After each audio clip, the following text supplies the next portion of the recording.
In an age where freedom is marketed through nudity, desire, and limitless access, one ancient sentence from the Qur'an stands like a warning carved into time itself, challenging both modern morality and modern science. Do not even go near zina.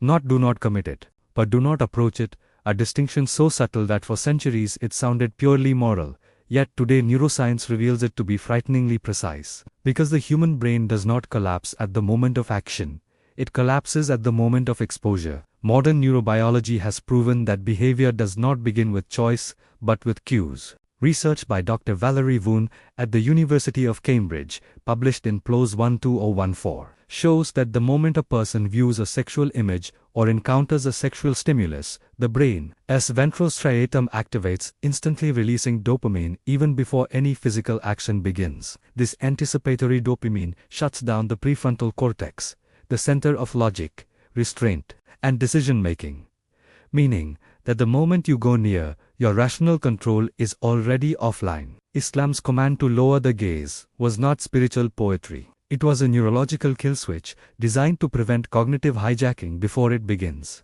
And this is where modern society's greatest illusion is exposed. The belief that imaginary desire, pornography, or masturbation is harmless because no one else is involved.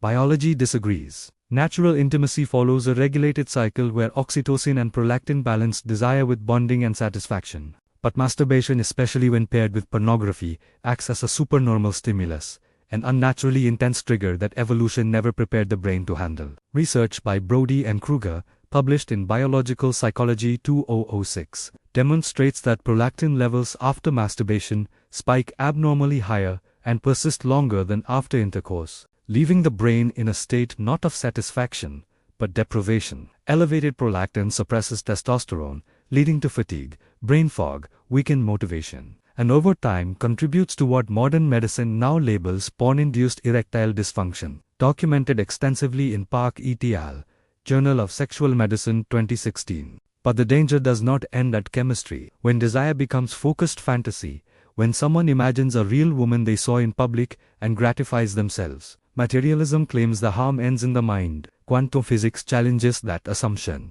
The principle of quantum entanglement, first introduced through the EPR paradox and experimentally validated by Aspect ETHL 1982, Physical Review Letters, establishes that interaction does not require physical contact once connection occurs. Conscious focus combined with intense emotion generates measurable electromagnetic activity in the brain, a concept explored in the controversial yet peer-discussed work of Dr. Michael Persinger on brainwave interaction. Islam describes this not as fantasy, but as violation, a form of unseen trespass, a breach of spiritual privacy. This is why lustful gazes were condemned long before brain scans existed.